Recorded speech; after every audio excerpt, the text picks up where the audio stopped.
Hello students, तो कैसे हैं आप। मैं हूं अभिषेक चौहान और आज की इस कंप्यूटर क्लास में हम पढ़ने वाले हैं कंप्यूटर कंपोनेंट्स के बारे में और कैटेगरीज के बारे में। इससे पहले वाली वीडियो में हम पढ़ चुके हैं कंप्यूटर्स क्या है और क्या काम करता है, इतना पावरफुल कैसे है, उसकी प्रोसेसिंग साइकिल के बारे में जान चुके हैं। चलिए वीडियो स्टार्ट करते हैं।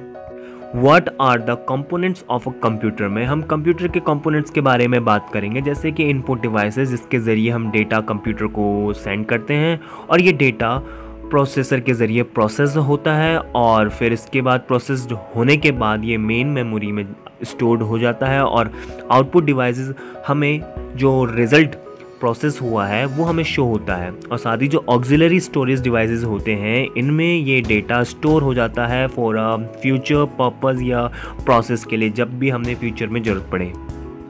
अब देखिए, जो ये डेटा प्रोसेस हो रहा है ये कुछ ऐसे स्पेसिफिक डिवाइसेस होते हैं जिनके ज़रिए कंप्यूटर में डेटा प्रोसेस होता है और इन्हें हम कंप्यूटर हार्डवेयर कहते हैं। और इन इक्विपमेंट्स में जैसे कि input devices, processing unit, output devices and auxiliary storage units, ये सभी आते हैं। तो इनके बारे में एक एक करके बात करते हैं। तो सबसे पहले इनपुट डिवाइसेस। तो इनपुट डिवाइसेस में जैसे कि मैंने आपको बताया कि ये डेटा कंप्यूटर में एंटर करने के लिए इस्तेमाल किए जाते हैं ताकि कंप्यूटर में डेटा एंटर हो सके, जा सके। इसमें कुछ कॉमन इनपुट डिवाइसेस जैसे कि कीबोर्ड हो गया और माउस हो गया, इनका इस्तेमाल हर एक कंप्यूटर में किया जाता है और आपने भी किया होगा।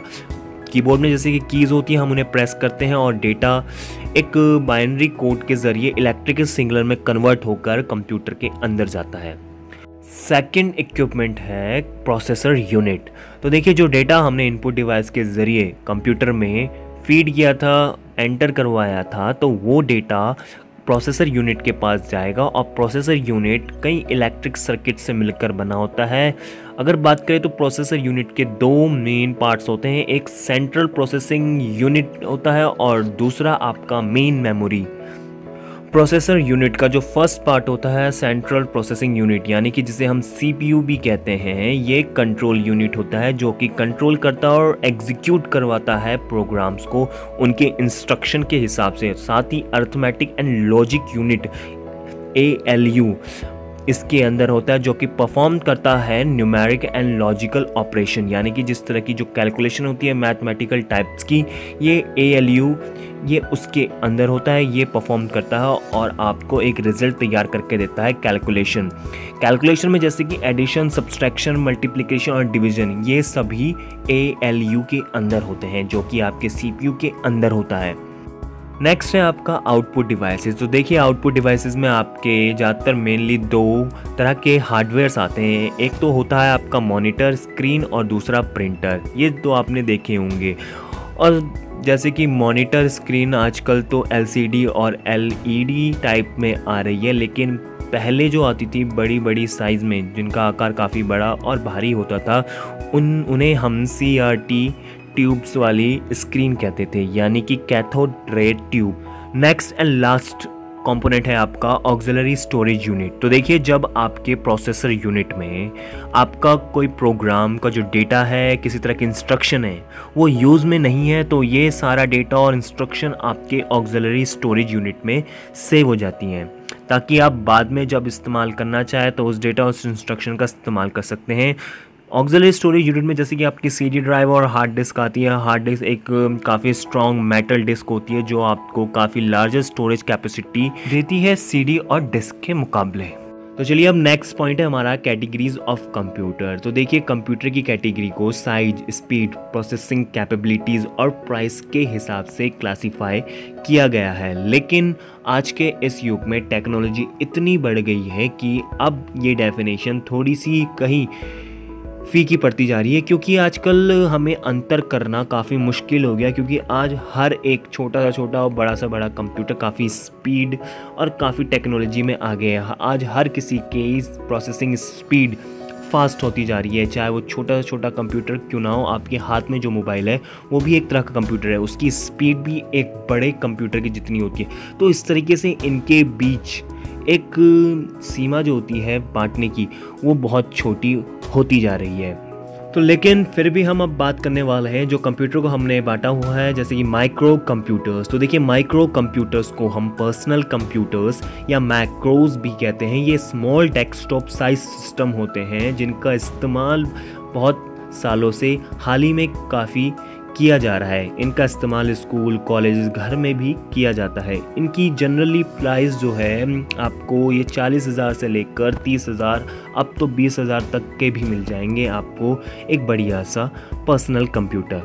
आजकल तो इनकी कैटेगरी में ही आपको नोटबुक, लैपटॉप और पोर्टेबल और सुपर माइक्रो कंप्यूटर्स भी मिल जाएंगे।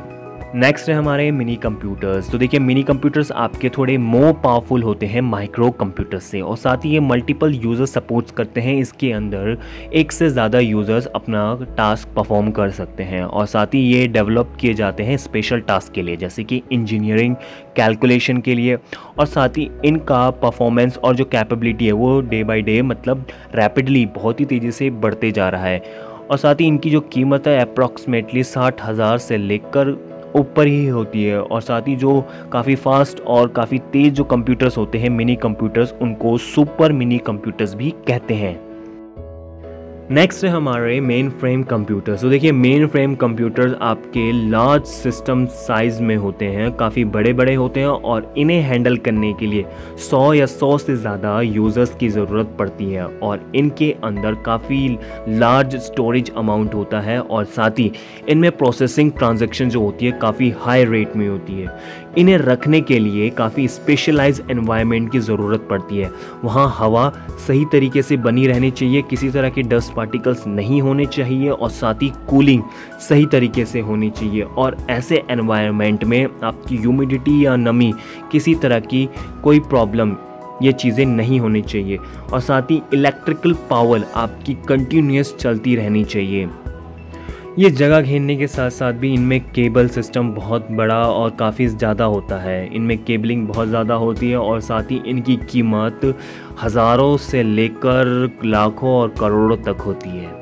नेक्स्ट है हमारे सुपर कंप्यूटर्स। तो देखिए, ये super computers most powerful computer category में आते हैं, और पावरफुल होने के साथ साथ भी, मोस्ट पावरफुल होने के साथ साथ भी ये मोस्ट एक्सपेंसिव है। और साथ ही इनकी कैपेबिलिटी है, प्रोसेस करते हैं ये 100 ऑफ मिलियन ऑफ इंस्ट्रक्शन पर सेकेंड, यानी कि हज़ारों लाखों मिलियन इंस्ट्रक्शन एक सेकंड में ये कंप्लीट कर देते हैं, इंस्ट्रक्शन को फॉलो करते हैं। और इनका इस्तेमाल weather forecasting, engineering design, testing, space explorations और साथ ही कॉम्प्लेक्स कैलकुलेशन के लिए भी किया जाता है, और इनकी कीमत तो लाखों क्या करोड़ों में है।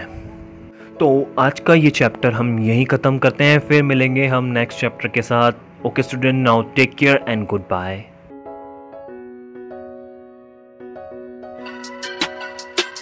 Produced by Vicky.